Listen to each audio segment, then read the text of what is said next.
Okay, so now we are ready to continue our board meeting.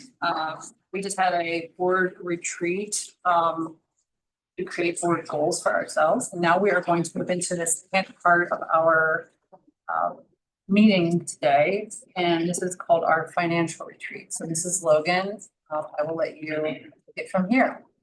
So thank you for allowing me to have a little bit of time to start this conversation. I also want to say that this second half of your board meeting is going to, I'm hoping that the style will be reflective of what you've just gone through for the past 3 hours, which is very interactive. I want this day and our time together to also be spent with coming up with some actions, some things that we're going to do after today. So we're going to dive in. So today, the 3 things that I wanted to focus on, and we talked about this at the last board meeting, I want to talk about and set a calendar for each month. We're going to come up with a topic or 2 that we're going to dive further into every month. I think we desire to talk more about finances during our monthly meetings, so I felt like that's one way to do it. Then we're going to enter into talking about the long-term financial sustainability of the district. What does that mean? We're going to look at some, for those of you who are like me who might flip ahead, there are some charts, there are some data points included in here that we're going to look at.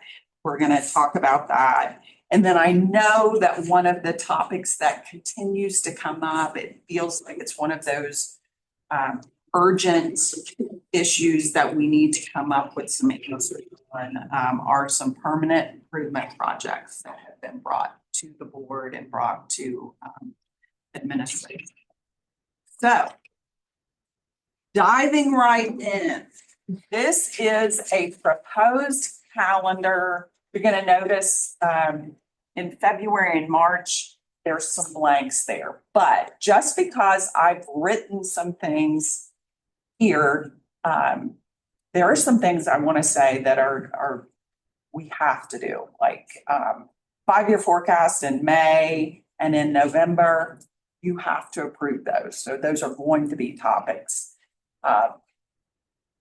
But the others, budget appropriation for this month, we know we have to approve that at the next board meeting this coming Wednesday. I also have the Education Foundation there as well. Becky Princehorn, who's a partner with Rickard Graydon, will be available via Zoom to have that conversation with you. Are you still okay with that happening on this Wednesday, to have that conversation with her? And so questions. We're not voting on it on Wednesday. No, okay. This is just want to make sure it's confirmed. her to be there.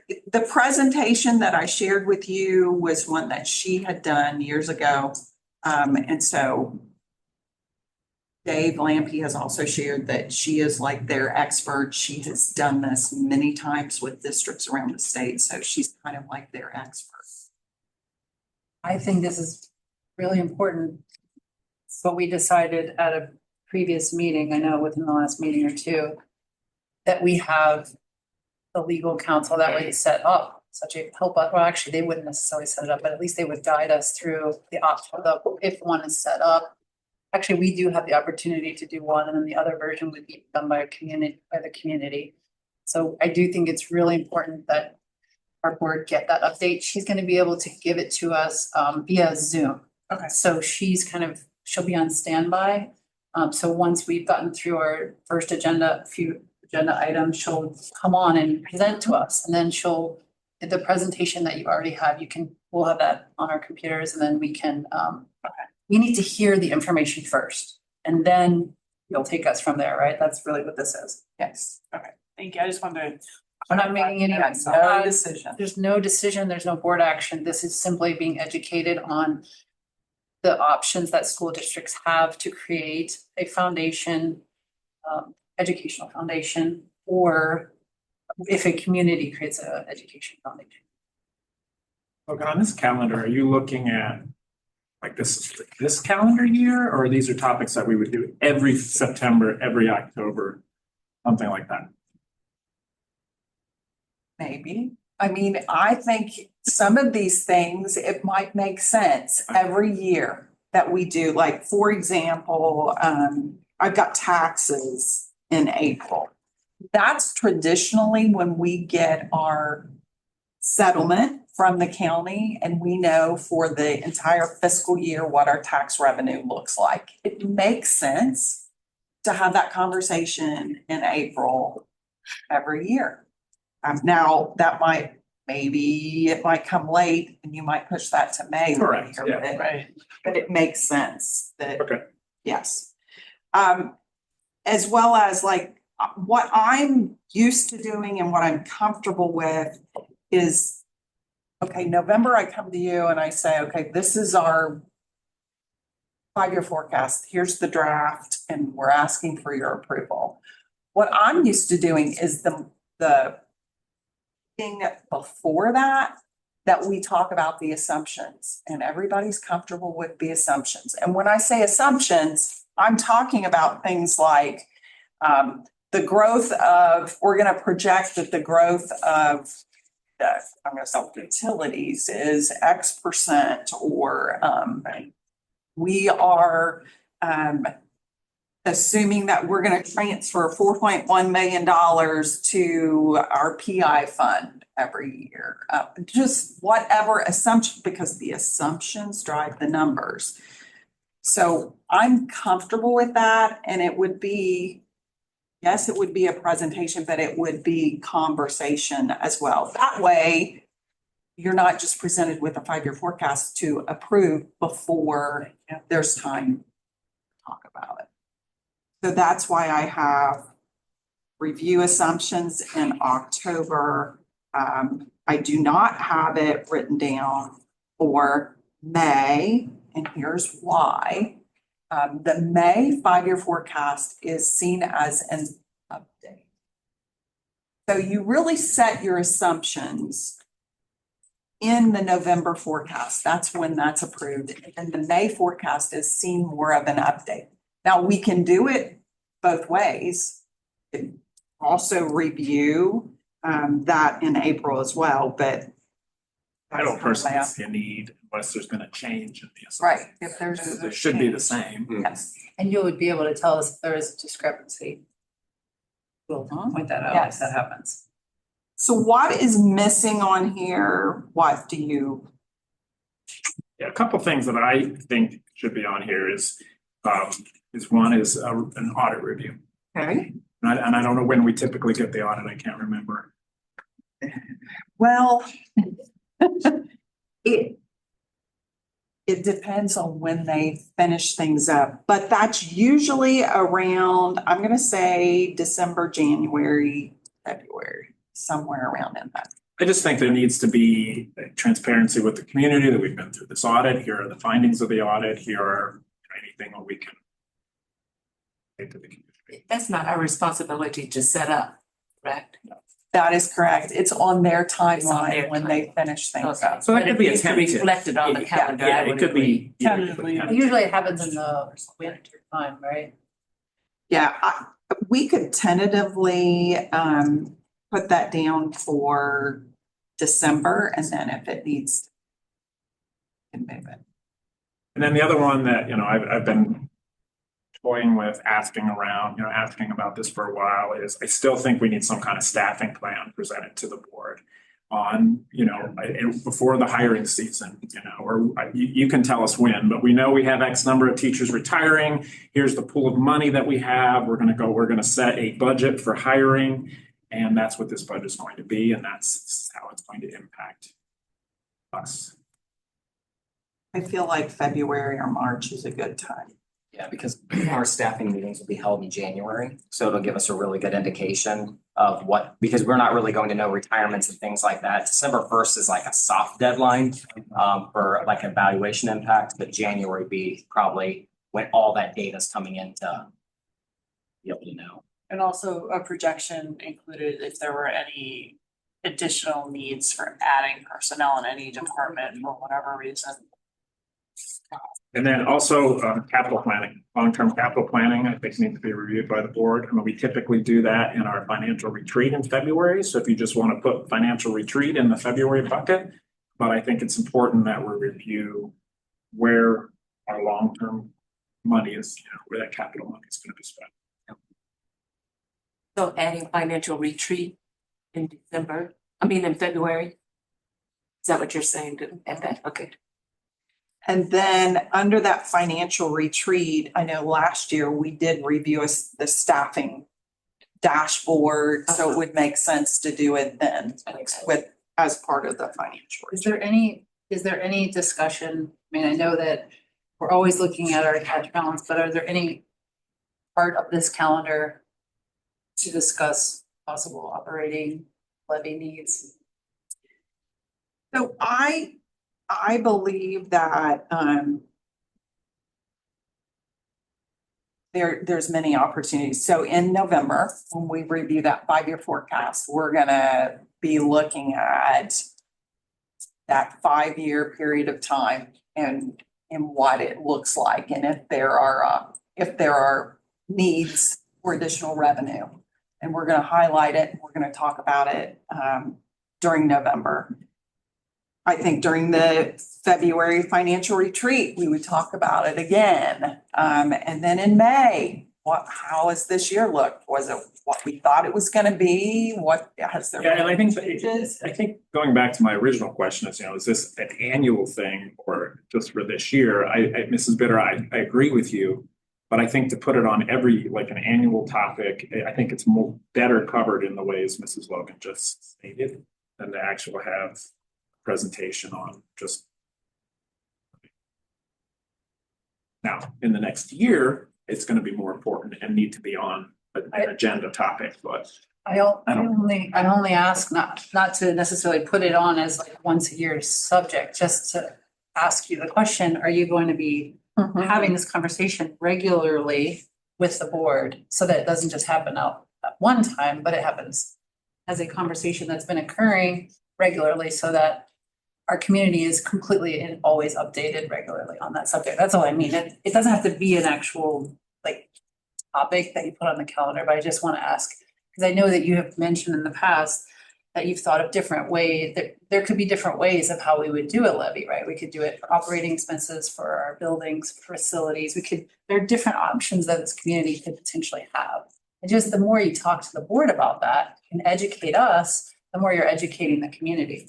That way we can all kind of have that conversation, and it's not all of a sudden, oh, we need a levy to be on the ballot, and then we have to have that. I think it's just something we have to regularly talk about, right? You have to continually talk about our. And it doesn't have to be on the calendar. I don't mean it like that. I just meant like, It's gotta be General. interwoven and. yeah, that's really what I meant. Yeah.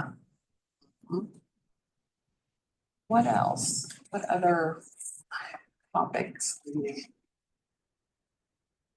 Well, we talked about, as part of our board goals, obviously, just making sure that we're evaluating our financial policies, anything policy and practices, and how that might impact if we were to create, we don't want to use the word necessarily financial parameters, but creating some kind of understanding for ourselves as a board and also for the community.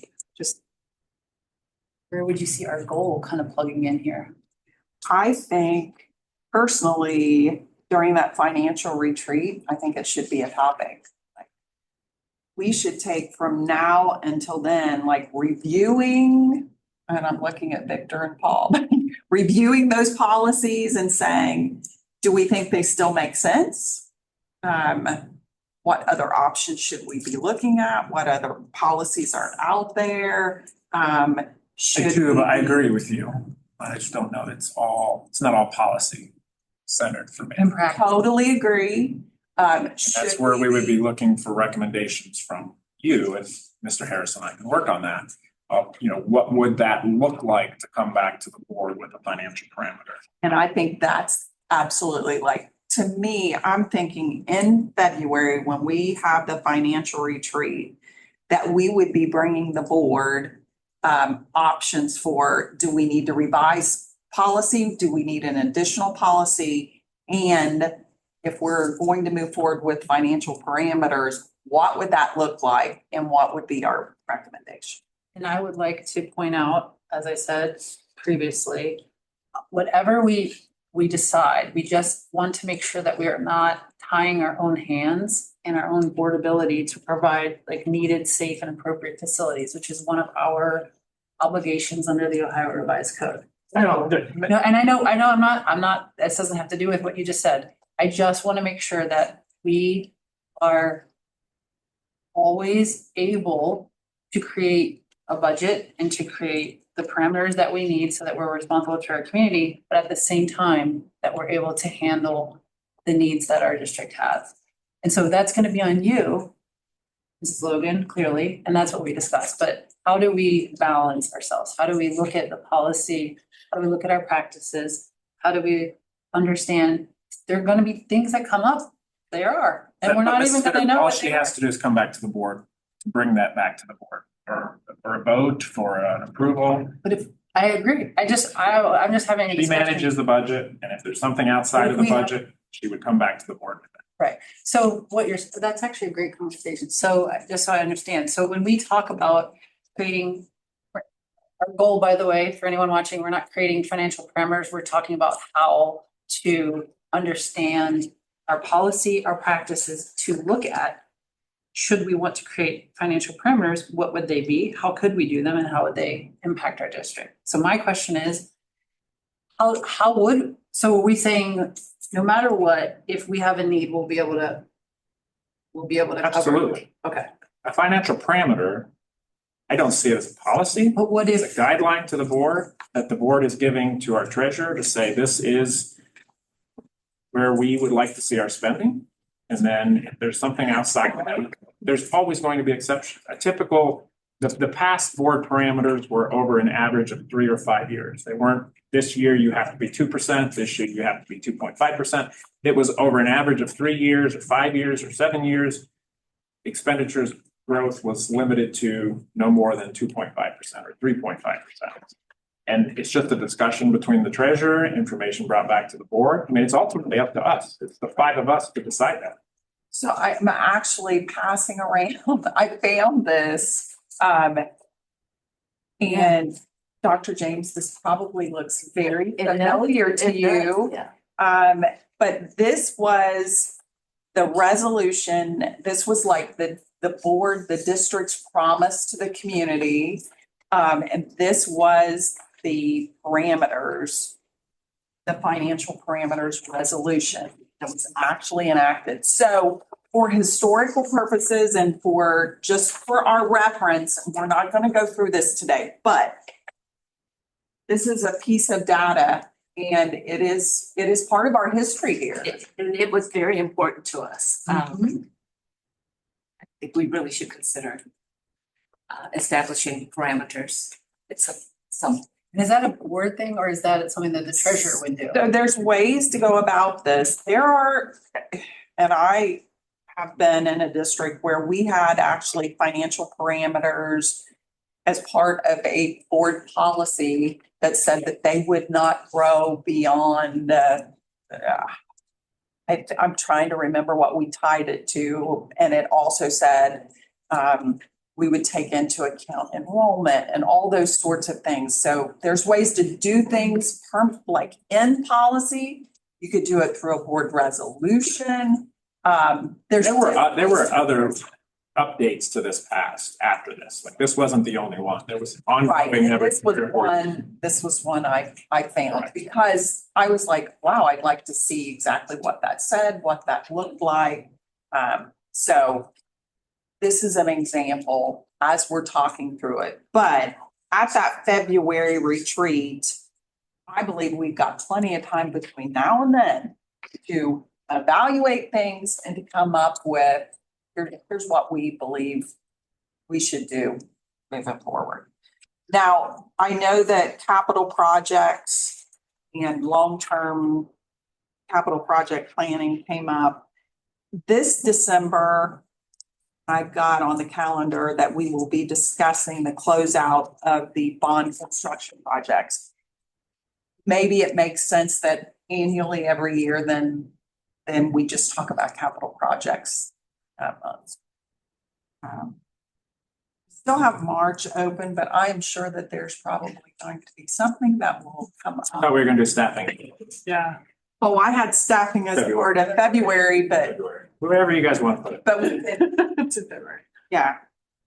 We can always add to it. But does this feel like a good and a Like, good system? Does, yes. I like that. And I do appreciate your monthly reports, just to reiterate that, it's been super helpful. And that will continue. Yes. Like we will continue. And if there's ever like, we've made adjustments to it, to the monthly report, we can continue, those can continue to evolve as well. So now I want to move into financial sustainability. I have put some charts together. This one is going to look very familiar to you. I think this is the most common chart that we look at since I've been here. I like this chart. It gives us a picture of what has happened, what we're predicting to happen. This is from our May 2024 5-year forecast. We know that what we predicted for fiscal year 24 actually looked better than what we predicted. So one thing I want to point out is on this chart, your revenues are green, your expenditures are gold. And during years when you had I'm going to call it a balanced budget, your expenditures, your gold bar should not be above your green bar. And that's going to show you your balanced budget. The green line is the cash that we are predicting. And then the red line is basically trying to show you, okay, here's that goal for cash balance that is in your board policy currently right now, which says 25% of operating expenditures, not total expenditures. And so when we talk about that and the difference, does everybody understand what I'm saying when I'm saying operating expenditures and not total expenditures? Can you do me a favor for the public, so that this way you reiterate it to them, because I think we all understand it, but I would like you to please.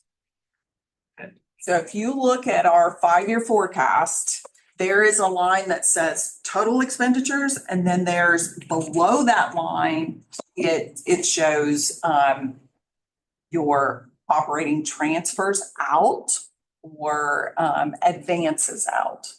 So we do transfer money to our permanent improvement fund as well as our athletic funds annually.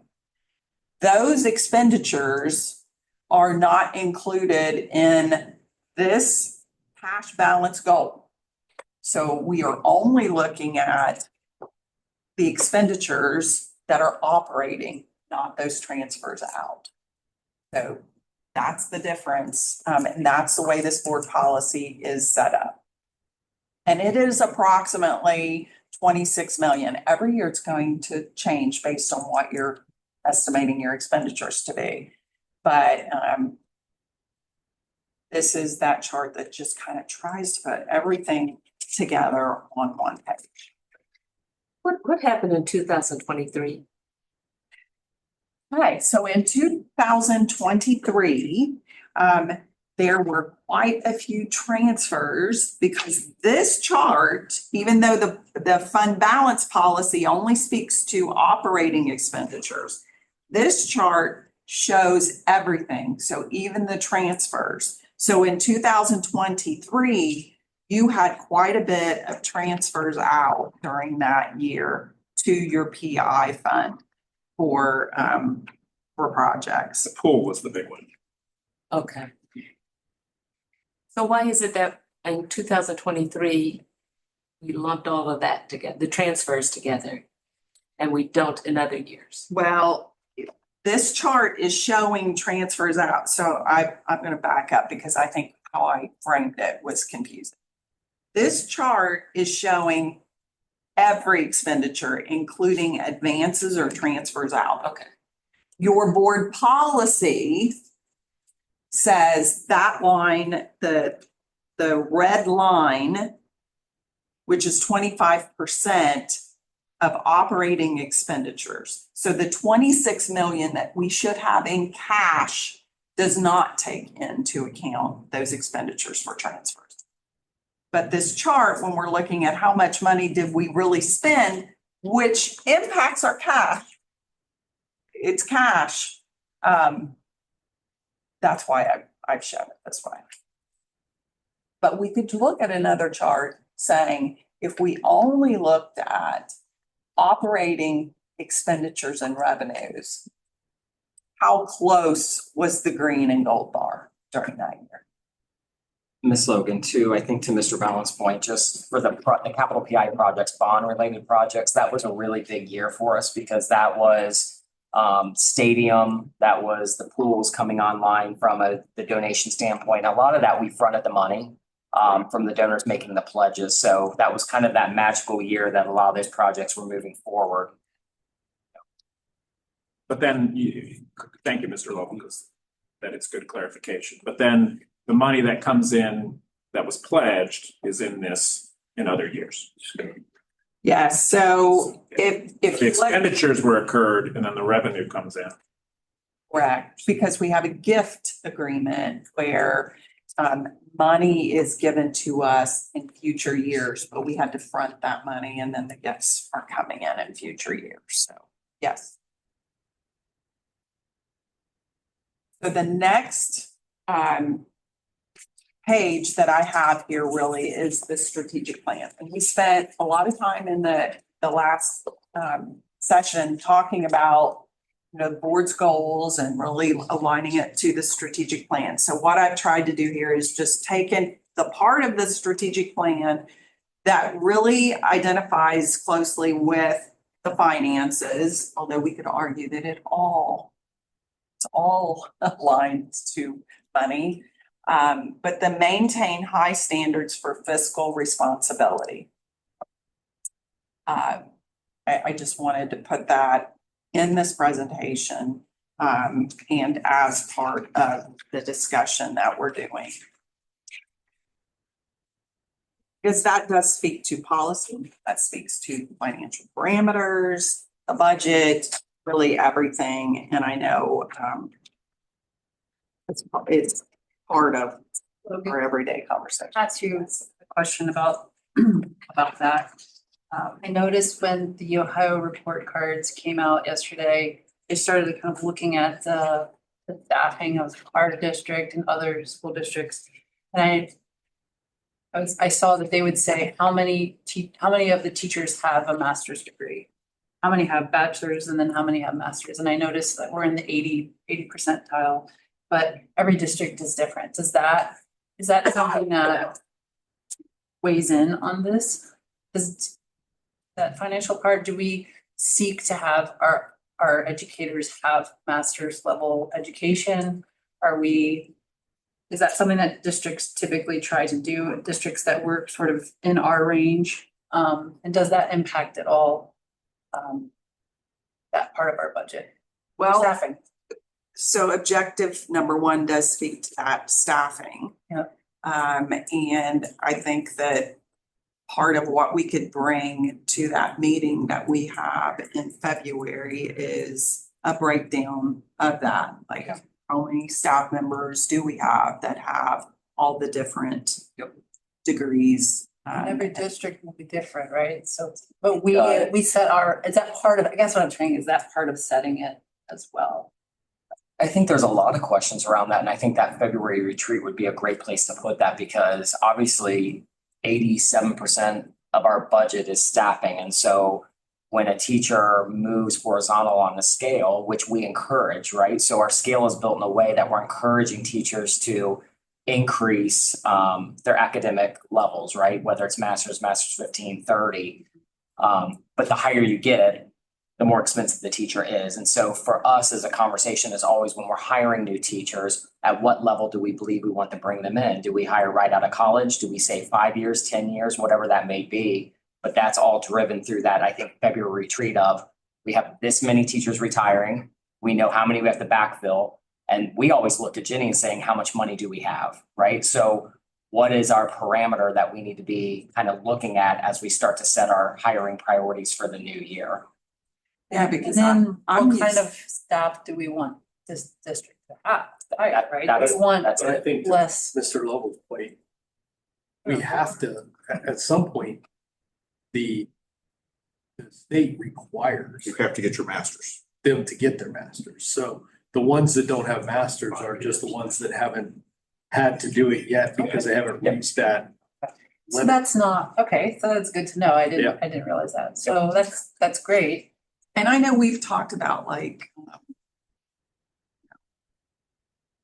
really diving more. I mean, we've got the FTE dashboard now. We're really trying to take a look at what does the picture of our staff look like? Like how many have masters? How many have all of those Do things? we provide any stipends for people to further their education? So if you look at that salary schedule, like Mr. Lovell mentioned, every column, every degree or additional hours that you attain, you do receive additional dollars for that. And they actually have time, twice a year. Yep. They can provide us with that information, and if they have Yes. attained those hours, then they do receive a financial incentive as well as. And we also offer tuition reimbursement for our teachers as well. And so they have opportunities to tap into those. Right, that's in our CBA. It is. Yes. And they definitely take advantage of it. We had, I would say probably heading into, if I were just to give you a guess, I could pull it up on my dashboard here, but we probably had 30 to 40 teachers move horizontally for the first pay. And then we've got some folks that are already lined up for the March 1st. So it can be happen October 1st and March 1st of every year. We also encourage our administrators to be able to take classes for academic. Yeah, that's a really good question. So every administrator and every teacher in general has to take CEUs or courses in order to renew their license every 5 years. So that's kind of a natural progression that you have to do on your own. Currently, we do not offer any type of tuition reimbursement for our administrators, but we do our best to still obviously encourage our administrators to tap into that. But from a financial standpoint, unlike the teachers who get additional increases for moving horizontally, that doesn't really exist for our administrators. I do think it was in a previous discussion that we haven't circled back with you yet to finish, which is because we ran into some snags on the fringe benefits with administrators that just we need to tackle those internally before we bring it back to you. I think we would recommend that there should be at least some pot of identified dollars to support administrator development, because Yes. it makes no sense that we would want our staff to develop, but we don't want our administrators to develop, or they have to do it out of their own I funds. think we would encourage additional. Is this also for OC employees as well? Are they, I would say, top of the head, obviously, is, bus drivers. But other employees also, like PAs, et cetera, for continuing development opportunities. So there's nothing specifically outlined in the CBA for OC that gives them dollars, but Okay. they don't really, other than permitting, there's no additional coursework that they need to take in order to maintain.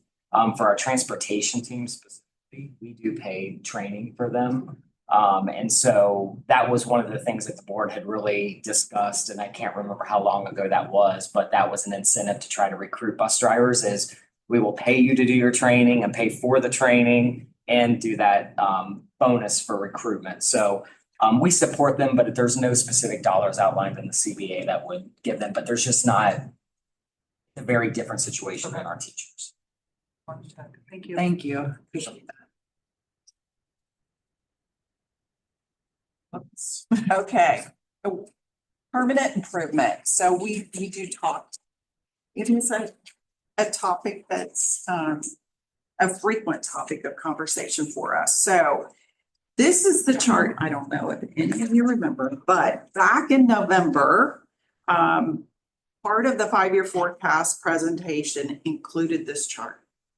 And it really shows that capital improvement planning that we have with the different buckets. So you're gonna see on here things like technology, as well as, you know, other things like roofing and paving, things like that. I know athletics is one of the areas that we talked about quite a bit, as well as theater. And so you can kind of see on this sheet, here are the dollars that we have budgeted, we have planned for moving out through FY 29.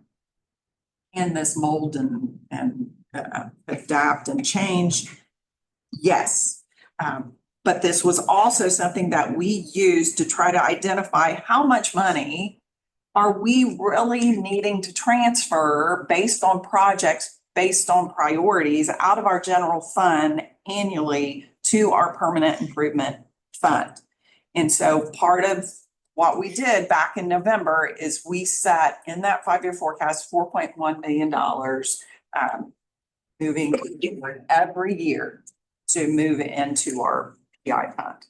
So that's what this chart is. Now, Brad and I have not sat down and said, how do we need, you know, what changes do we need to make?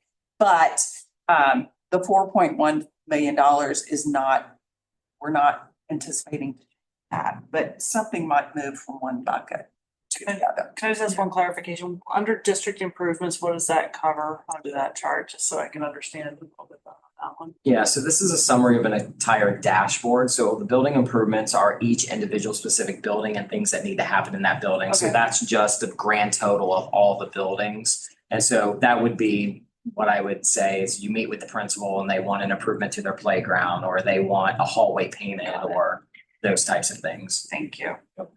The other clarification I want to give on where it says transportation, that's buses. It is. And that is one of those areas where I know Jenny and I have had to have conversations with Mr. Miller and the transportation team. You know, when we set out to do our capital improvement budget, we were spending, I mean, back when Chad was doing the role and me leaning into the role, we were spending about 95 to 100,000 on a bus. You can't buy a bus under 130,000 at this point. And so our replacement schedule, which Mike Miller works on, had us at four buses a year. And that was to average out the replacement of the fleet to balance the amount of work you were doing on the bus, all that kind of stuff. We're down to about 2 buses a year that we're able to afford. The other thing that we've really been trying to figure out is how do we decrease the total cost that we're spending in van transportation with outside providers to buy vans, which you guys graciously approved an MOU with OPSI to hire van drivers, but the cost of vans have gone up too. So those are the things that we need to just look at the 4.1 million. And to Jenny's point, I don't think it's asking for more money. It's just trying to make priorities on what do we not need to invest in moving forward if we feel like 4 buses is a priority versus 2. Now, this does not encompass, and I'm not putting words in your mouth, but this does not encompass all the needs. No, it does. This is, we've tried to prioritize the projects, prioritize the needs, and stay within a reasonable amount, we believe, which is the $4.1 million. The once. Yes. Yeah, I mean, that's it. I don't want to, I can kind of explain really quick how this gets developed, but we have, similar to staffing discussions every spring, we have meetings where we bring our buildings together and we talk about everything. You know, what are all your desires of the building? We capture all those things and we look at a district, we look at our district lead technician, and we ask him like our HVAC units, all these things, and we really summarize all of that. And then we say, okay, we got 4.1 million. How do we look at this over the course of 5 years? And then that's how we build that plan out. And we say no to way more than we say yes to. Cause trust me, we could spend millions of dollars on a building every single year based on all the things that want to prioritize. And I'm sorry, how did you get to 4.1 million? How did you calculate that? Like, how did you come up with that number? We actually took a look at what had our average spending been. And then based on the needs that were identified that were priority needs, that's how we came up with $4.1 million. It wasn't a particular percentage that you said, we're only spending X percent. No, We're gonna base it on need. And then come up, then, And our and then trends. prioritize what? I don't know, it might be good to also the next iteration of this to go back and look a few years. Yeah. Because those years leading up to the bond issue or like right after the bond issue, we didn't spend as much because we knew like, and I'll use paving as an example, that's something that never goes away. We have asphalt and parking lots everywhere. But we knew that as part of the bond, there were going to be sections of parking lots that were going to be replaced and redone because of the changes. So they were able to take a break from some of that. So I noticed it's ramping back up. So it makes complete sense because so just things like that, that I think, and we stopped investing in EH Green at a certain point, which I think all of us that were around, it was like, are we going to make it? Because it was like, we can't close school because we don't have operational things, but, and it never was anything dangerous. It was just, trying to limp through while you knew, because the last thing you want to do is invest, 500,000 in a piece of a roof and then it's being torn down the next year. So we try to be smart about the balance of those things. So I think maybe looking back a few years will help inform us that, there were some years that were lower expenditure. Mrs. Logan, is it normal that a school district takes permanent improvement out of cash reserves? There's obviously another way to do it with a permanent improvement levy that we go to the community with. Can you just kind of talk briefly about that? So there absolutely is a way that you can go to your voters and say, here's our need for permanent improvement items in this district. And we need a stream of revenues that is targeted and can only be spent on those items. And that's how you set up that levy, if you will. It can be a permanent levy, a continuing levy, or it could be a limited levy. And it's very similar to an operating. It's based on a millage amount and it generates a certain dollar amount based on the number of mills that you put on the ballot. What we've traditionally done here in Sycamore is, to your point, is we have tried to take a look at what's available within our general fund and then transfer money out to that permanent improvement fund annually. The problem with that is when your general fund, you're prioritizing and you're saying, okay, the priority is instruction and the education of our kids. And so when you don't have enough money, maybe a year or two, to move over to your PI fund, now your permanent improvement plan suffers. And so maybe you can't do the paving, or maybe you can't do the roof. But those expenses are always there. They're always down the there. road. You're pushing them and it costs more money in the future. cost more money in the So- future. And it's in my humble opinion and based on my experience, that's not the best way to deal with those type of needs. Any It's gut what- feel on how, do most districts have a permanent improvement levy? If you don't know, you don't know. Well, I will say that yes, most districts, high functioning districts, yes, they have a PI levy or a stream of money that is targeted for that. The seven, we have a group of seven, and that seven most. And I have it. can look at that. That's something that I could bring back and say, of those similar districts, how many have a permanent improvement levy where they're putting money. Yeah, I would like to see that. I mean, obviously we're getting close, a year, 2 years, whatever that number is, from coming back to the community. And I'd just like to look at that as an option to see how that would impact, like if we pulled this $4.1 million expenditure out, what would that do to the need for an operating budget? And, You are, would that get us closer to having a balanced budget every year? Because now all of a sudden, you're not taking money away. You have $4.1 million to put back into staffing, to hire teachers, to do whatever we need to do. And what I would love to do, so in one of these, and maybe it's at the financial retreat. I think financial retreat would be a great place to do this, to do some modeling. The 5-year forecast software that we have, you can model all those things. And I know it's not shocking to you, I've already done that. So I would love to do that in real time with you though, in like a work session where we say, okay, we're gonna model some things. What if this? What if that?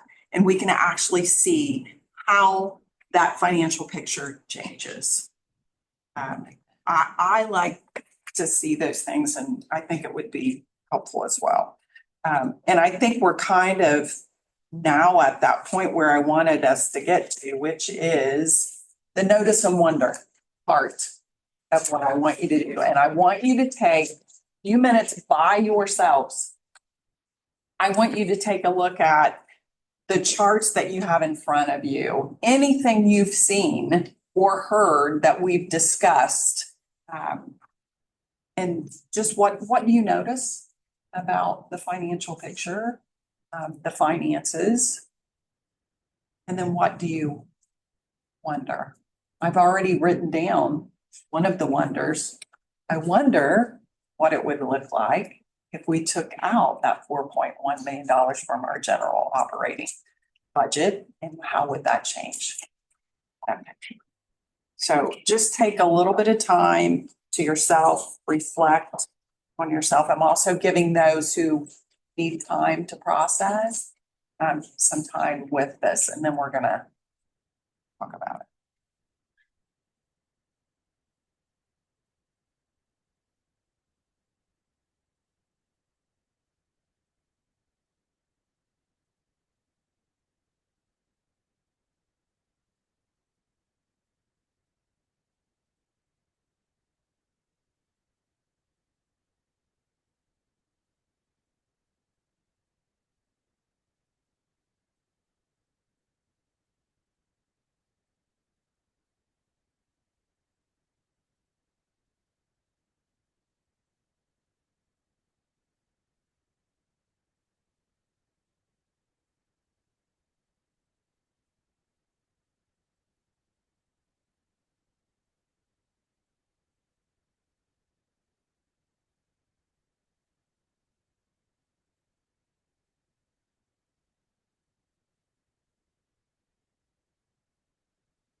Or we want time, you need a few more minutes, or?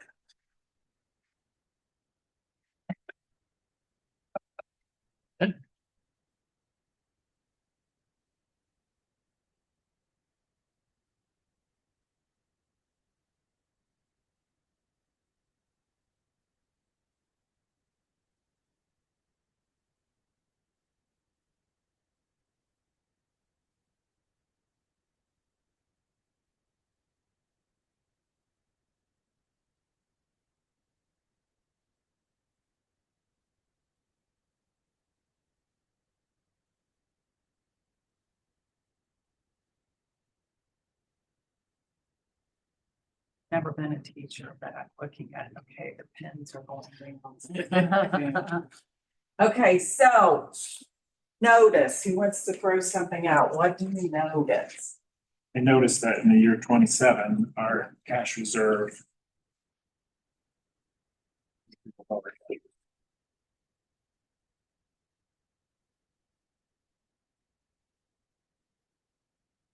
Is below our board goal, right? Yes.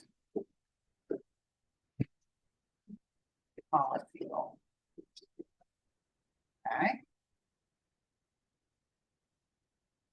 Well, Increasingly spending more than we're taking in. I'm just gonna say spending deficit. Yes. Okay, do we all agree? Okay.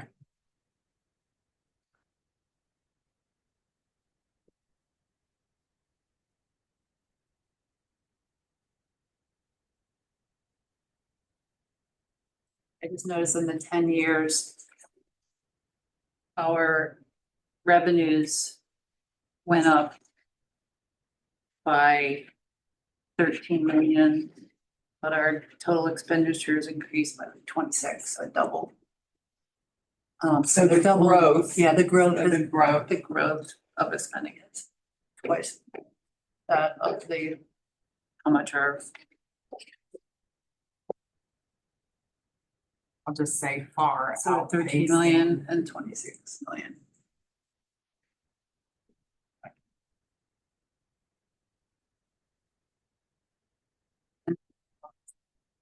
And next, right?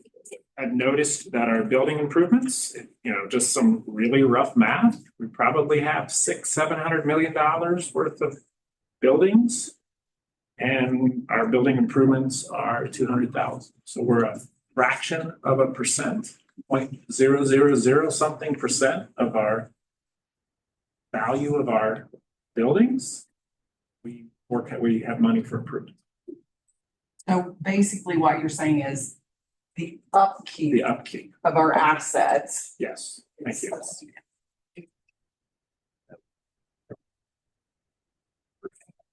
Outside, yeah, correct. Right. But even if you look at $4 million a year, you're still at Still at. 0.006% of the value of our. Yeah, and we are exceeding the 4.1 million.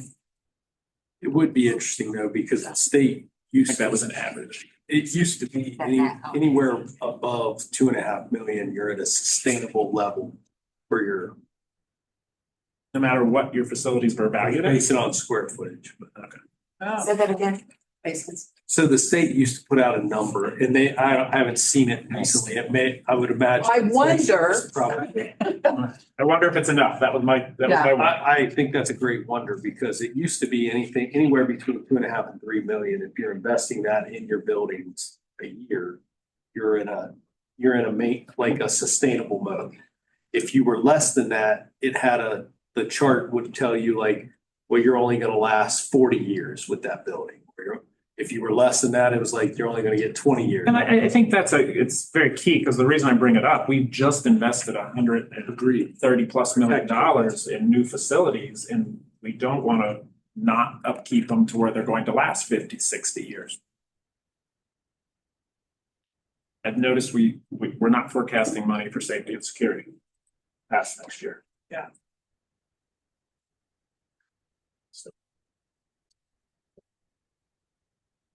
And I I wonder wonder, why. I wonder why, and I wonder, I have an answer to that, I'll say. We got $1 million grant from the state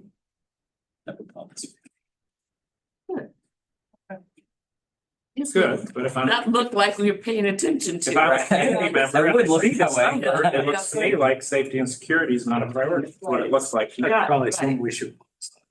Yeah. Yeah, Maybe put the number that you got in there, yeah. You can't put that on for the. Right. right, it had to be expended by the end of this month, all that money. At the so bottom under show by the red, moving forward. Yeah. An a assumption. million of this can't, an assumption. And a lot of that was bond funded upgrades too. Right. I wonder. Cause I don't know. Where are our athletic updates included in this? So for example, every 6 to 8 years, you gotta replace turf. And we've got how many turf fields now? 5 or 6 or whatever. Three, just the three. So, where is that included? I'm sure it's Is it in included somewhere. athletics? So it is important to note that in FY 26, you'll see that there's only 5,000 for athletics. That doesn't include the donation by Mr. Seeger of $500,000-ish for the replacement of the soccer turf. The other turf fields won't be replaced within this Within 5-year that cycle. okay. Can you say that again? How many years? How often do you have to change this? Usually turf is, depending on how much you use it, 10 to 11. yeah, 10 years or If you get so. more than 11, you're lucky. Yeah. But the other thing too is our other facilities. So, like, again, let's say I'm not getting into turfing the baseball field or doing anything like that, but improving that facility or just maintaining that facility. Where is that on here? I think, maybe that even is a notice or a wonder, but the notice is there is no new athletic facilities in this budget. There is no new scene shop in this budget. There Yeah. is no new anything, In this one. no new anything really. My wonder is where does funding come for those kinds of requests? Well, I was thinking more strictly just maintenance though. Now, I know we have new requests and things that are coming up, but again, Yeah, two separate. yeah, two separate things, because my thing is just the maintenance of certain things as opposed to I wasn't even getting into new stuff or new or major improvements to things. My question or Maybe notice. do we need to slow down for you, Jenny? Because you're writing all this down. I'm listening. I think I'm capturing. So you give her. Well, my big wonder or notice was on transportation, we only have covered on our budget for 2 buses a year. And what are we selling them for? Was it $40,000 or something you said? No, it's way less. $2,000. Oh, we had $2,000 a bus. All right, so it's like Not much. really, You're on that. like, Kind of limited. why our transportation budget's really not great. But they said it was just to replace buses. Right, but should have. Yeah, because issues come up with that too. Right? Yeah, I mean, I I think. guess the wonder would be, is it enough? Is it enough? Yeah. Is it enough? My wonder is why can't we have a balanced budget? I wonder too, if you said that the transfers out don't necessarily reflect. Because the money was coming back in a previous year, is that, could we look at it to see how much we really did balance our budget? Yeah, I kind of want to see that. I wonder what that would look like. I wonder also, we have theater for the high school, that's gone down significantly over the time on this budget and just why? And then the district improvements, a question for you, I guess, Brad and Mr. Lovell, sorry. Are district improvements like maintaining the junior high facility, or would that fall under like theater if we put junior high separately? That's my questions. Yeah, so under district improvements are typically what we would consider district-wide, things that would fall under a whole district budget. So for example, if we need new snowplow, if we need, I'm trying to think of some of the other things that sometimes we throw HVAC systems, even though it's maybe specific building, we put it under the district if we're moving equipment. What about a restaurant specific in a building that you had to upgrade? Yeah, well, yes and no. We kind of look at the nuance around like if anything happening to this building was in district, anything happening to the Kenwood location would be district. those kinds of things. A lot of it, Okay. it's just equipment though. It's, Okay. we So I guess we need my- a new dozer, we need a new whatever. I guess my question is, if we're calling out the theater at the high school, do we need to call out the theater off of the junior high as a separate facility? Like you would with athletics? That's Probably my- in the next cycle. I would say in the next cycle we Okay. do, yeah. And again, the reason we called that out is because See anything? the expenses were larger, and so we wanted to be able to identify those specifically. And the theater department operates a little bit more independent of the high school. So, you know, it's all about how you categorize the numbers too. Okay, I just wanna make sure we're giving attention to that issue. Along with that wonder of why we don't have a balanced budget is what can we do to obtain a balanced budget?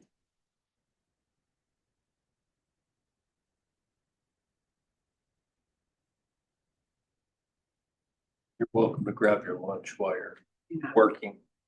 It's out there in the hallway. And I wonder if we stick with, let's say, the 30%, 70% model of public-private funding that we discussed, will that also potentially impact not meeting our budget as well?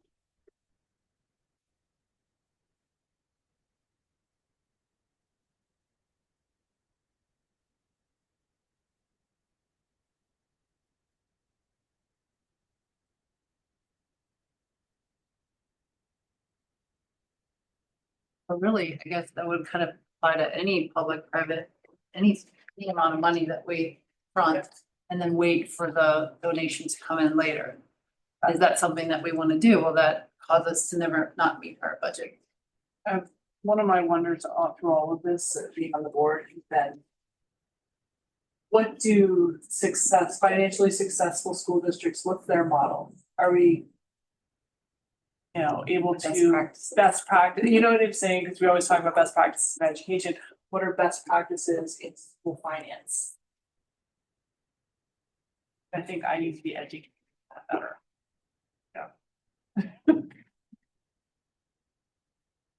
There's a levy in the immediate horizon. I wondered who was gonna wonder that. Well, and what type of levy I wrote that down. would it be? Now, I'm gonna also say, you're gonna hear me say things like, I probably won't say the L word. I'm gonna say things like, when we will need additional revenue. And that is, Chad, I'm looking at Chad because we have gotten lots of information from the auditor of state on how we phrase things. So when I'm saying things back to you, it's not that I'm avoiding conversations, but I'm gonna be saying them. When will we need additional resources? And I think that's smart. The community, however, is gonna ask us Yes. what the levy. Yeah, how should we, So, that? you know, Yeah, I know. should we? Believe me, be- they're making it incredibly difficult to have a conversation about it. Right. Yeah, So one of my wonders that I wrote down also was, it was in the strategic plan for under excellence in operations, is like prioritizing what supports academics and growth, like how I think we're going to need guidance in that area to help. How are we supporting, you know, I'm talking about buses right here, like, can we extend the length of the bus flight or so we can put money in elsewhere? Because we need those kinds of questions. Are you saying like, is that like, how do we prioritize? How are we prioritizing all the needs against our strategic plan, basically? Because our Right. strategic plan has academics as, like, you know, number one on there, so that's my question, I guess. We need help with guidance, you know, as a group, coming to a consensus, prioritizing. Versus we don't want to let the facilities fall to the ground too. They're not their public, I'm just, you know, being dramatic. that's in our priorities. Assessing our priorities. We have to. Are we missing anything? Do we have to feel like we've captured?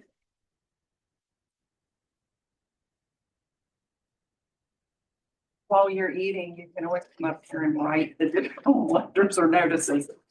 But while you're eating, the next section of this, okay, we've noticed, we've wondered, we've written down lots of questions. Now, my question back to you is, what questions deserve answers? Like, and maybe we'll just like, of course, all of them, but like, how can we start focusing in and saying, here's where we want to really focus and target in on, and we're going to start answering these questions, and we're gonna, and then additionally, I've given you some data points. There's, I'm a financial person. I would have loved to have come in here with all sorts of charts. That's not what's most helpful. So what other data points do you feel like you need or yet? I like to see percentage changes over time.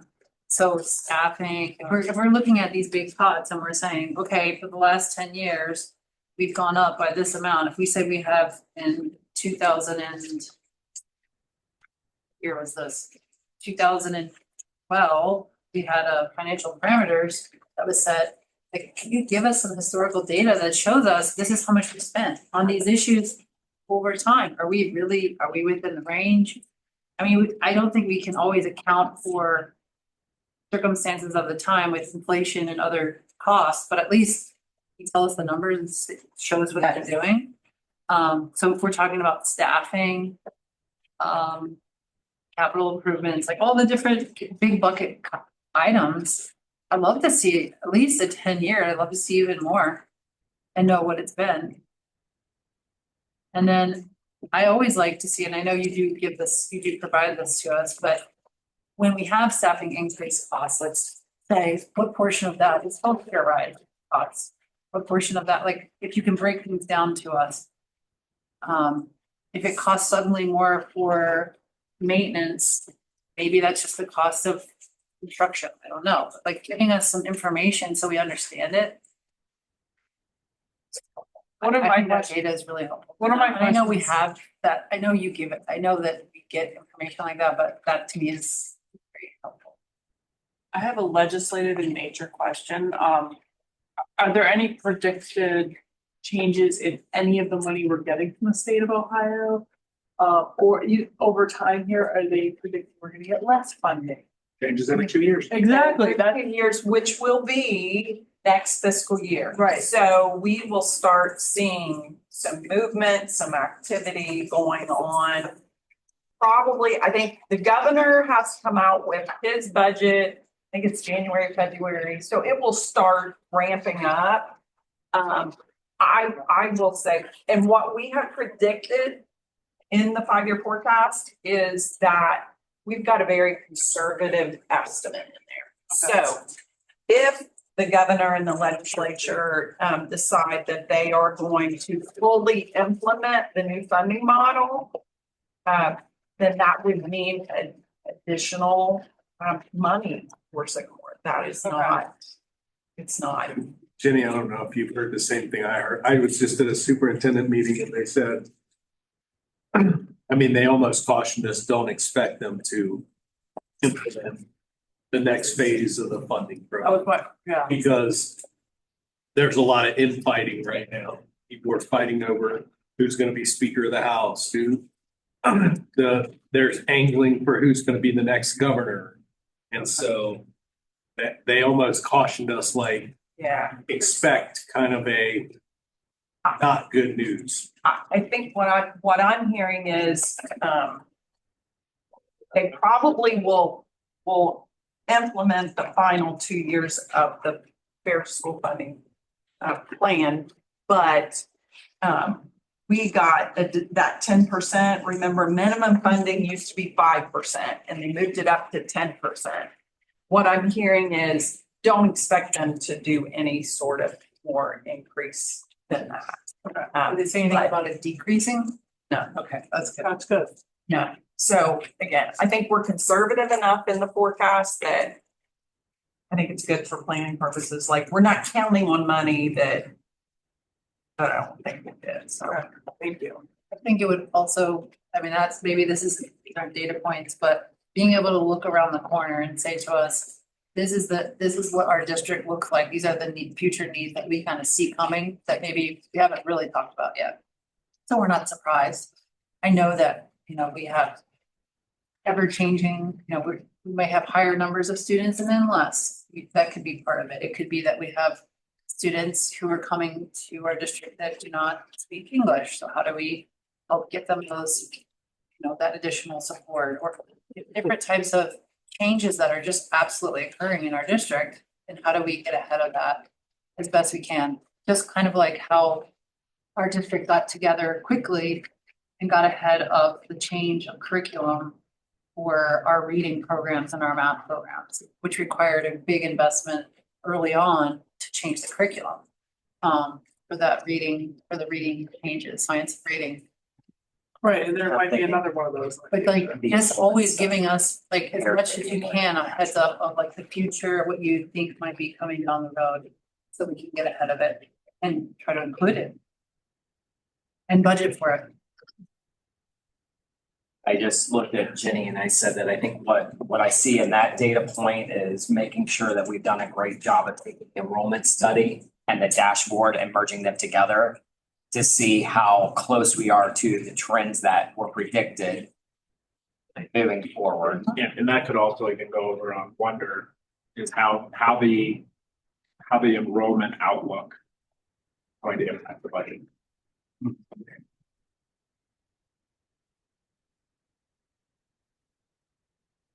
Probably not going to change the amount. Probably not gonna do it. It's not going to change the amount of revenue we get, but it's going to impact our expenditures. And I will say the enrollment study numbers is in the forecast. But yes.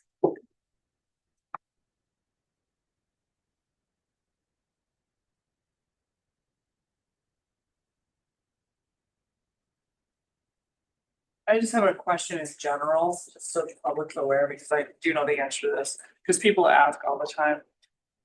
Fundraise money for PTOs in individual schools. They want to know how is that used and does that affect your budget? So I'm just putting that out there. I do know the answer, but I will say people ask that of me all the time because they always feel like they're giving money. I'm doing this, I'm doing that for the PTO.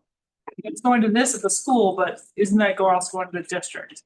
Or shouldn't the district pay for those? Or shouldn't the district pay for those things? Or fill in the blank, what the spin on that question is. I think, I would say in general, I look at the PTO as a support organization to help supplement things that the buildings and teachers and staff might want. I think we have to operate within a budget, so there are going to be things that people want that we can't provide. I look at our first priority to our community as paramount, which is we provide the people. We provide the supplies. We provide as much as we can, but I don't think it's lost on our community. The community expects premium of everything. And so the budget only stretches so far. So I look at the PTO, they do a phenomenal job of fundraising and sharing those additional resources to provide things that we can't put in the budget. So I think it's a good question. And I think individual PTOs have their own bylaws about spending. Right. So, if a community member has a specific question about a specific PTO, they really should talk to the PTO leadership and they'll give them an overview of these are the things we do.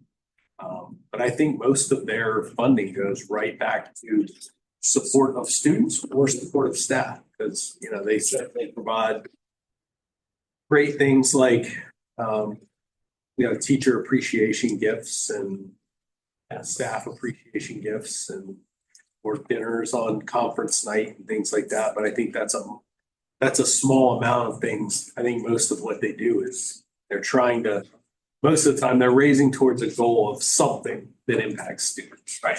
But I think there's a lot of misunderstanding. You do not get that. Yeah, I would say that there's a misunderstanding of the community, in general, especially younger, kids are first kid in the school kind of a thing. There's a lot of misunderstanding there. One example that I think is a pretty good example is in our budget and our 5-year forecast, for permanent improvements, we allocated $25,000 per school for upgrades to their playground. Our buildings are all different levels, but the PTO is gonna fundraise in addition to that. And I know Sims has a pretty good campaign going right now. And so for us, it's we can allocate this number of dollars for each building for upgrades, whatever that is. But the PTO then goes forward with Mr. Lewis's point of we've got a fundraising goal of $100,000 to build a whole new playground. So next, while you're eating, okay, I want you to take the blue and you're gonna come over here to these questions that we drafted, and hopefully you can read my writing. If not, you can ask me. But I want you to just pick out 3 questions. 3 questions that you feel like, these are the top 3 in my mind that I feel like I want answers to, or to focus on. So.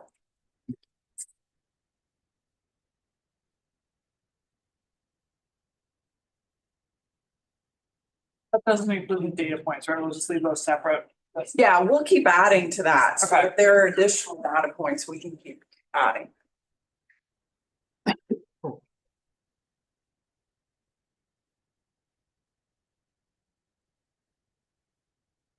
Checks. Yes.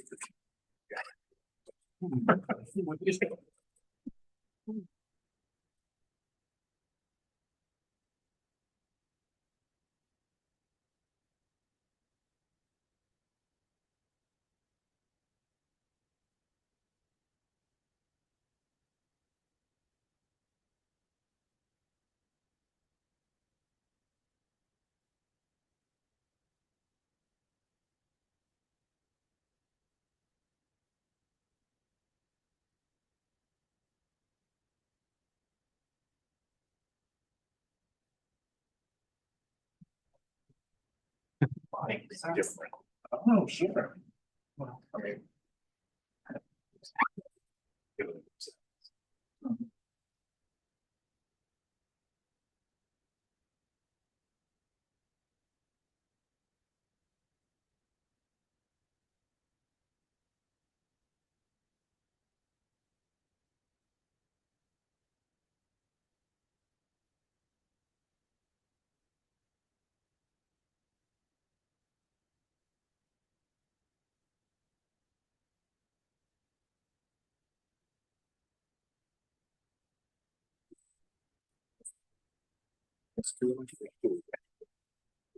It's fresh.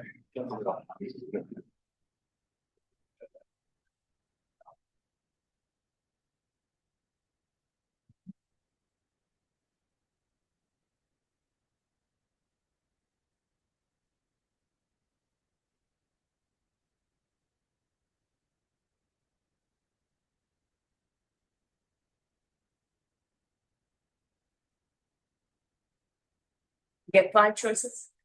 Great. You try.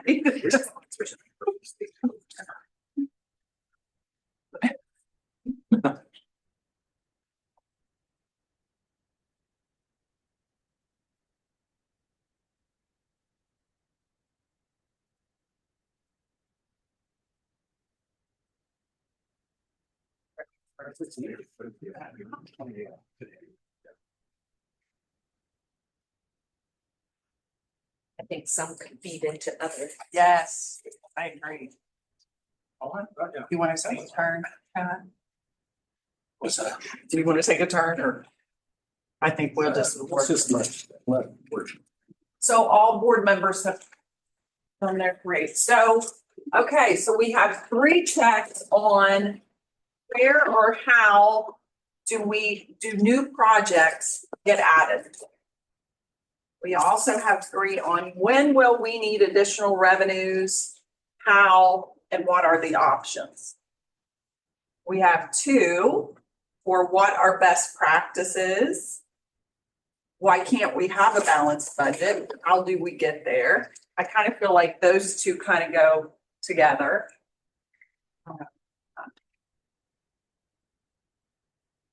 I was thinking, I'm the one who put it down, how do we prioritize all the needs? I thought that fit in with where and how do projects get added? That's where I was debating to go in. That, got it. And then are we investing enough in our facilities? So those have two. The ones, we've already moved one up. The other one is how does the 70-30 plan impact our budget? And Which kind of- that could go to balance. I think that goes in there as well. And then the 4.1 million, we're gonna model that, and so I feel like we've got some focus here. I feel like we've got, yeah. Good. You have a focused word. Mhm. So now what I'm gonna do is I'm going to pull all of this together. I'm gonna take these check marks, I'm gonna put it in a more readable format for all of you. Take a picture. So that we have that, yeah. Take a picture. Mhm. And Brody's gonna help me make sure that I get this down really well. I feel like this will guide our work. Do you feel good about what we've done with our first step? Okay. Continued on, we've got our calendar, our monthly calendar. We're gonna have another financial retreat in February, but the work will continue. So that's really all I have for you today. I feel like I'm I missing. have one more wonder question. Okay. I wonder if you, as our treasurer, feel that we're missing anything on our wonder list. No. I do not. Yes. I don't know, did we really touch on how do we prioritize projects not forecast? We did not. I didn't know But it's- if you had something that you were going to present on that, or if there was a short discussion on that, or. Well, I believe, and I wonder, do we have some sort of an established process for how we prioritize? We have our strategic plan now. The other thing that I wondered as I was looking through this is these additional projects that the baseball, softball, our scene shop.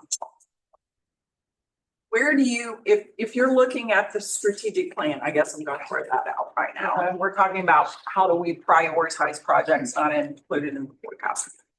Where do you believe those fit in the strategic plan?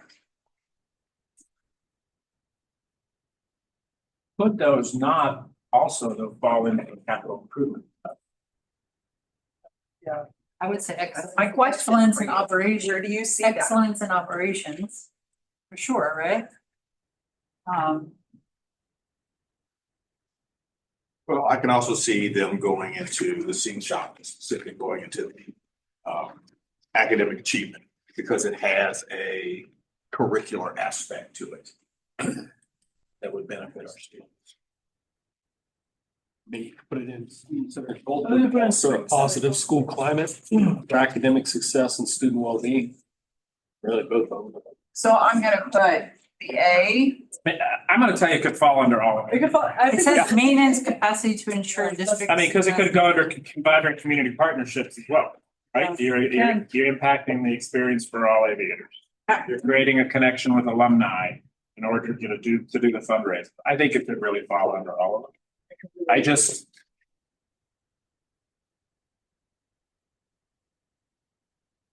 Clearly, it's more than that, But they both are more than that. And, there's other projects you could lump into there, I'm sure as well. Do we just take all of those projects and this is not a decision today, but put them into a permanent improvement levy and go to our community to ask, do they support these? Instead of taking money out of our general fund. Because that's a slippery slope, right? Because there's always going to be projects that different groups of students, administrators, teachers are going to come to the board for.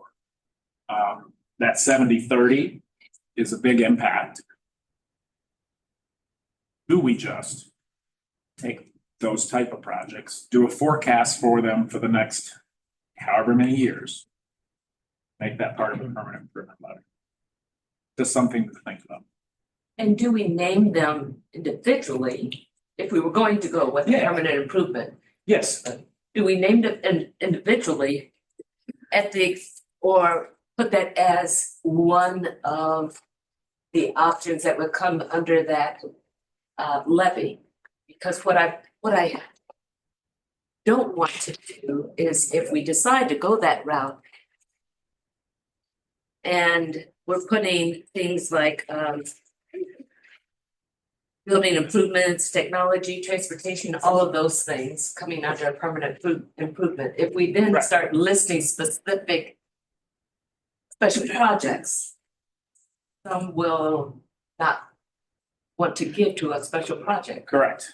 It could go both ways. Okay. You would have to be very cautious about that. Be very cautious. So I'm gonna back up because I've got AVES under scene shop, but I didn't, and maybe you said it. Do you believe AVES under baseball softball as well? I do, because we have to maintain our facilities to ensure safety, longevity, and optimal functionality for, I know this is for all stakeholders, but for that particular softball, baseball, if the field is literally falling apart and you can't play on it, we just keep repairing it, you could argue that our facility is not being updated properly. But is it going to have the? But I don't know if that's. I don't think it has the A. I don't think it has the I was A. gonna say, I think it has the V, Jenny's the asking. E, and the S. I agree with Paul with the. But no VES. sports, but then technically, there would be no, See, apes would never fall under any And I could- athletics, I right? could, But it might not. I could make an argument it falls under A because there are students that attend our schools that if they weren't in a sport That's or what- an Yeah. activity, they would not attend. Right, They would quit. I I, just- and I would it say doesn't- that's a loose affiliation. But it doesn't match the objectives under his. No That's the doubt. thing. I mean, that's right. Yeah, I agree with you, Mr. Lewis, but I'm using more towards it, not on. high level. Strategic plan is what we. but then how do we, I mean, I think it's a really solid question. How is Sycamore going to get, I mean, so far we've been able to get new facilities, hasn't been easy, but for our sports. But how, that one has to get fixed, so what are we gonna do? We have to come up with a plan. It So- goes back to that prioritization. So now, the first step is to really say, do these align to the strategic plan? We've all agreed, they align to the strategic plan, Yes. right? So now what we have to do is figure out timing. If we believe they're important and we believe they align to the strategic plan, then now we have to look at timing and resources. And sometimes is the timing the priority? Or to the conversation that we just had, okay, do we put it out to the community and we wait for the resources to come in?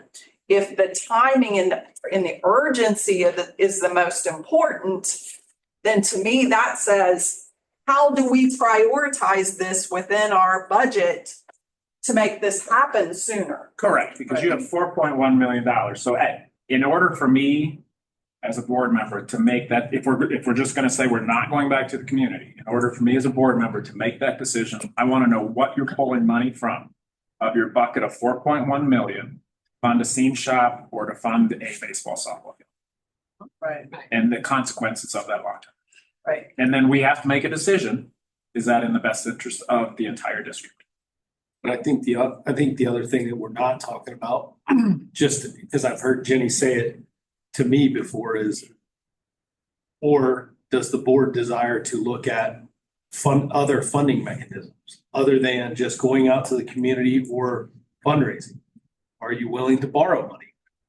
You know, I would be open to our treasurer coming to us with options. you know, what is left in bond fund? Like, I don't know that we've had a time to sit down and reconcile everything that we've done with bonds, our bond funds, and what's left.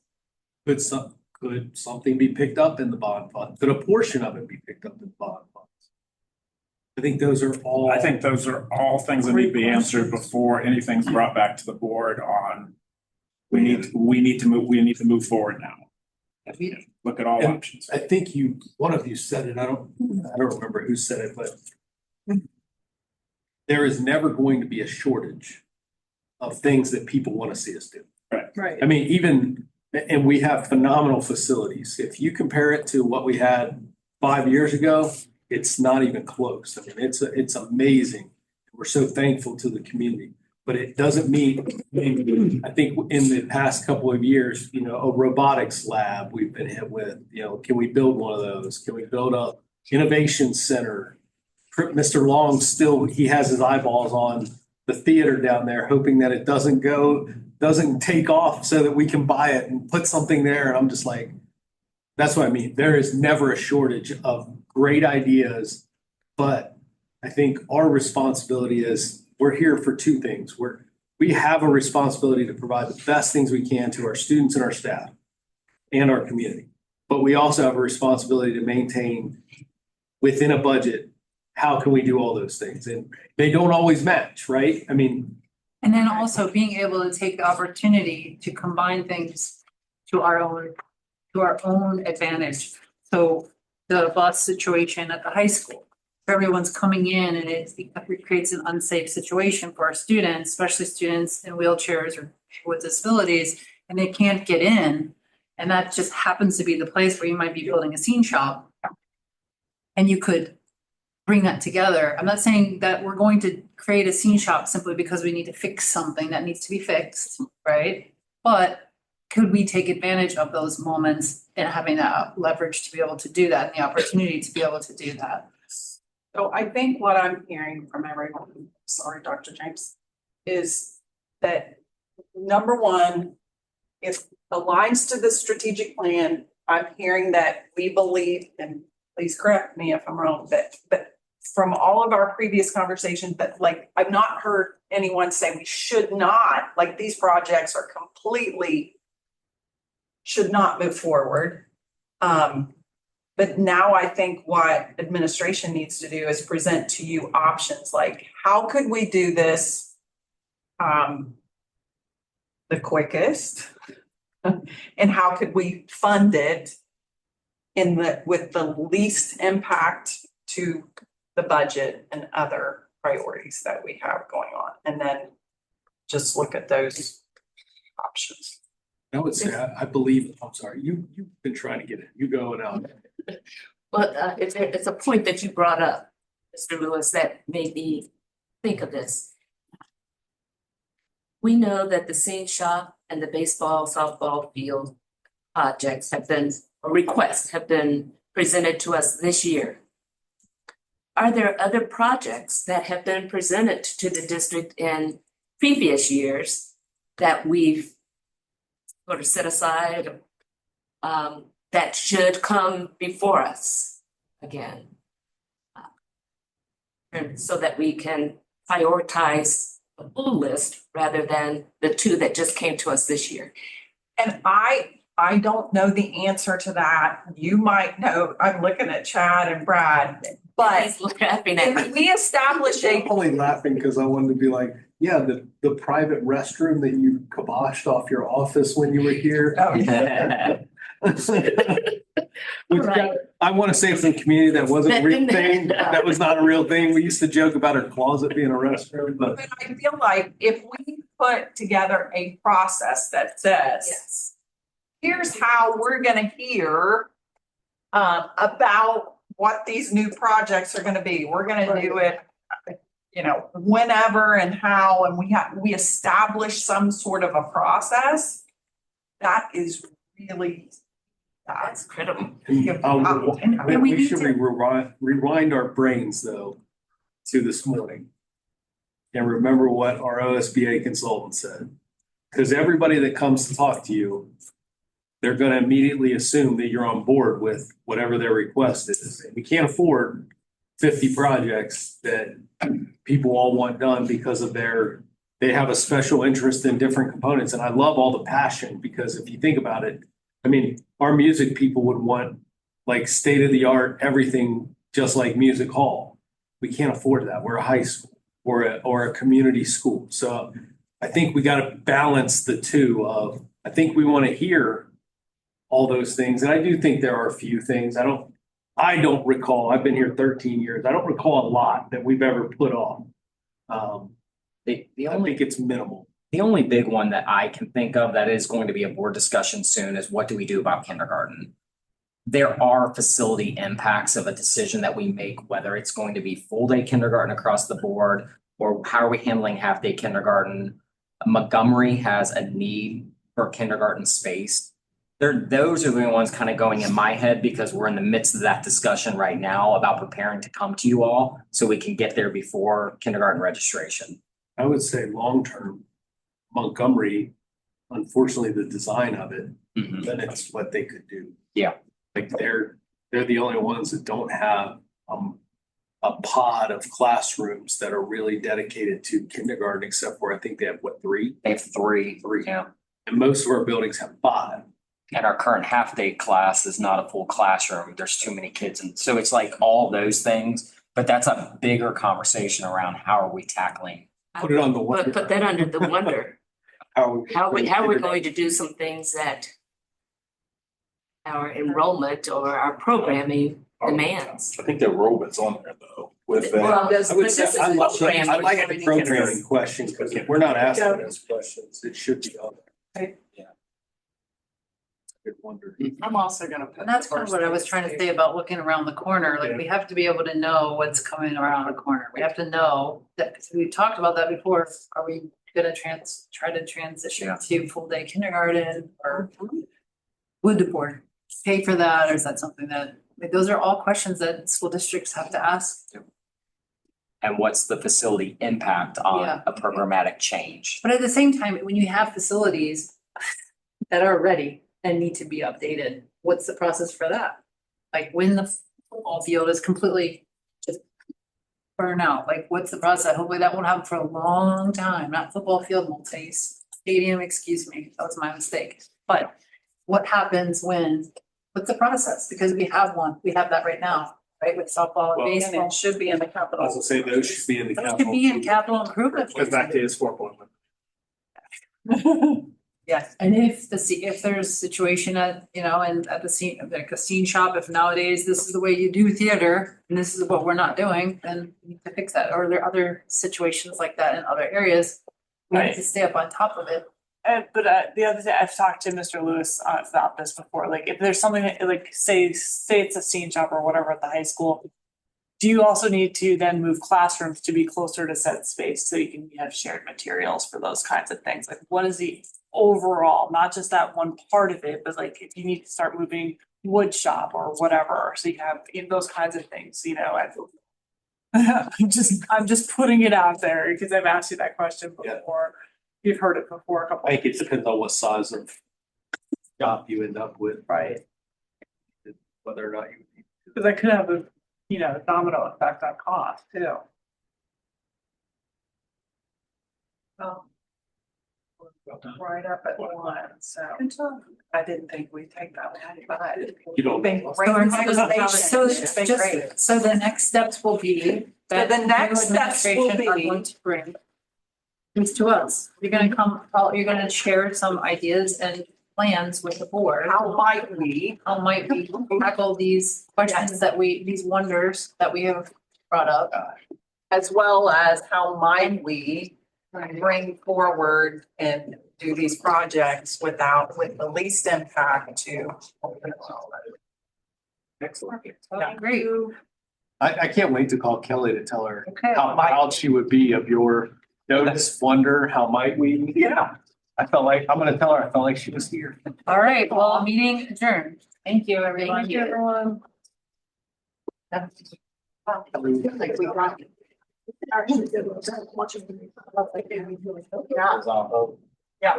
about good. Brad, we said we were gonna be on track. Thank you. Said what we said we were gonna do. Not that we don't speak. No, I think good.